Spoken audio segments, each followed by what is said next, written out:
네, 안녕하세요. 오늘은 강아지 겨울 산책에 대한 이야기를 좀 해보도록 하겠습니다.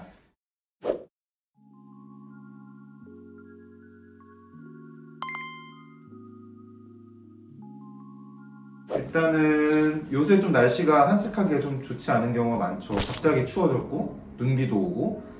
그렇다면 강아지들은 겨울에 산책을 시켜줘야 하느냐? 사람은 정상 체온이 한 36.5도라고 얘기를 하고요.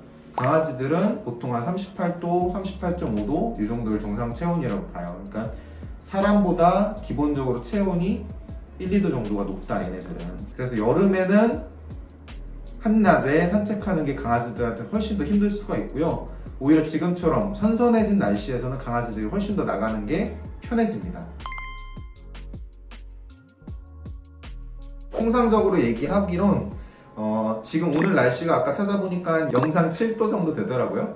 영상 4, 5도 정도 밑으로 내려가면은 강아지들도 좀 추위를 많이 탈 수 있다라고 봐요. 그래서 오늘 같은 날씨라고 하면은 강아지들한테 특별히 옷을 안 입히고 또 부기 같은 아이들은 산책시키셔도 크게 문제는 없을 거고요.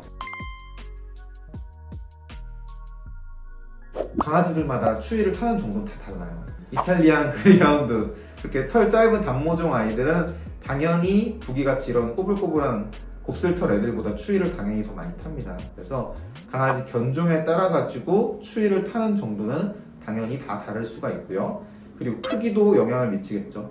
크기가 큰 아이들이랑 작은 소형견 아이들이랑 누가 더 추위를 잘 탈까요? 소형견. 그렇죠. 소형견 아이들이 훨씬 더 온도 조절을 하는데 더 민감할 수가 있어요. 외부 온도에 민감할 수가 있어요. 그래서 여러분들이 볼 때 우리 강아지가 말티즈나 그런 소형견이다. 닥스훈트 중에서도 단모종 닥스훈트, 그 다음에 이탈리안 그레이하운드, 또 털 짧은 애들 누구 있어요? 프렌치 불독. 그렇죠. 불독 같은 애들도 되게 짧은 털을 가지고 있고, 단모치와 그런 아이들은 모질 자체가 체온을 조절하는데 조금 불리할 수가 있어요, 겨울에. 그렇기 때문에 그런 아이들은 아까 말씀드린 것처럼 한 영상 5도 정도 내외부터는 옷을 입히고 산책을 하는 게 아이한테 추위를 덜 느끼게 만들 수가 있습니다. 꽤 추운 날씨에도 옷이 필요 없는 견종들이 있겠죠. 어떤 애들일까요?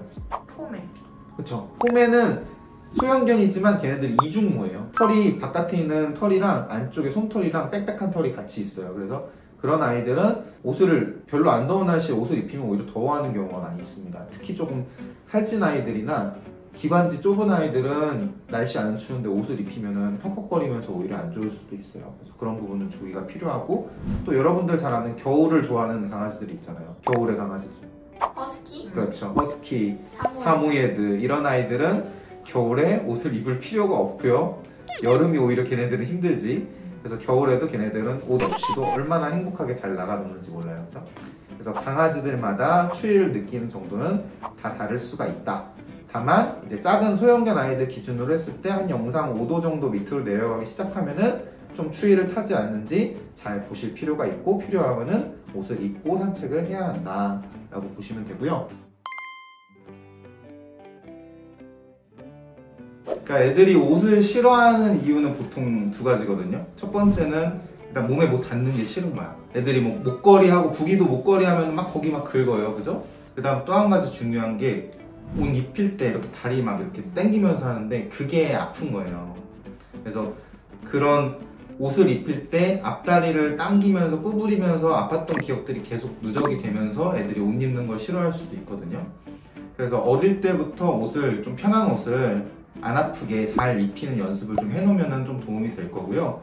또 한 가지는 요새는 옷이 진짜 다양하게 나와요, 강아지들 옷이. 그래서 진짜 팔이 이렇게 좁은 그런 옷 말고 좀 입히기 편하고 강아지들도 입었을 때 좀 편한 뭐 망토같이 생긴 옷들도 있고 좀 여러 가지 형태의 옷들이 나오니까 우리 강아지한테 잘 맞는 옷을 잘 선택해가지고 소재라든지 아니면 구조라든지 잘 선정해서 입히시는 것도 도움이 될 겁니다.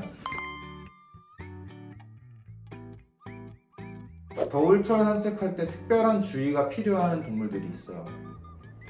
첫 번째로는 그 관절이 안 좋은 강아지들, 무릎 관절, 고관절, 뭐 허리 안 좋은 애들은 겨울철에 조금 더 관절이 뻣뻣할 수가 있고 근육이 많이 뭉쳐 있을 수가 있어요. 그래서 건강한 강아지들도 마찬가지인데 찬바람 부는 계절에는 산책하기 전에 실내에서 조금 워밍업을 한 다음에 나가는 게 더 좋을 수가 있고요. 그 다음에 이제 완전히 추운 데로 나가기 전에 중간 실내나 그죠?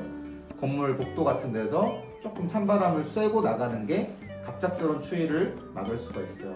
갑작스럽게 기온이 바뀌는 거는 강아지들한테도 좋지가 않습니다. 그 다음에 또 한 가지, 두 번째는 호르몬 질환이 있는 아이들.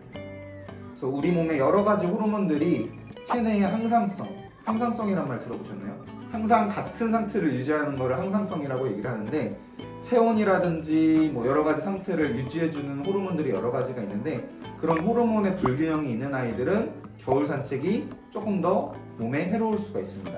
대표적인 호르몬 질환이 갑상선 호르몬이에요. 갑상선은 우리 몸에서 신진대사를 촉진시켜주고 체온을 유지시켜주는 역할을 하는데, 갑상선 호르몬이 부족한 애들, 특히 강아지들은 갑상선 호르몬이 부족한 환자들이 있어요. 그런 아이들은 추운 바깥 환경에 나가게 되면은 체온 조절이 어려울 수가 있고, 그러면은 저체온증이 쉽게 올 수가 있겠죠. 그래서 갑상선 호르몬 증후군을 비롯한 호르몬 증후군이 있다라고 한다면은 산책하기 전에 수의사분과 상의를 꼭 거치고 나가시는 게 좋을 것 같아요. 조금 더 추워지고 눈 내리기 시작하면은 강아지들 겨울 산책을 방해하는 아주 귀찮은 게 생깁니다. 혹시 뭔지 아세요? 그렇죠. 눈에 산책하면 애들이 딱 발이 다 젖어요. 그죠? 그리고 또 눈 내리면 또 그 문제가 되는 게 뭐냐면은 제설제를 뿌려요.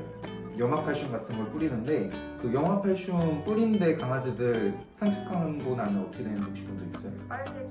빨개지고 부기도 전원에 갔는데, 거기 위에 산책하면 애가 갑자기 발을 이렇게 들어요. 발이 따끔따끔하다는 얘기예요. 그래서 그게 화학적으로 화상을 일으킬 수가 있어요. 염화칼슘 같은 거. 그래서 제설제 뿌려놓은 데는 당연히 산책을 피하셔야 돼요. 그래서 겨울에 추운 게 귀찮고 저처럼 추운 걸 싫어하는 사람이라고 하더라도 강아지 데리고 산책을 많이 해주시는 게 좋아요.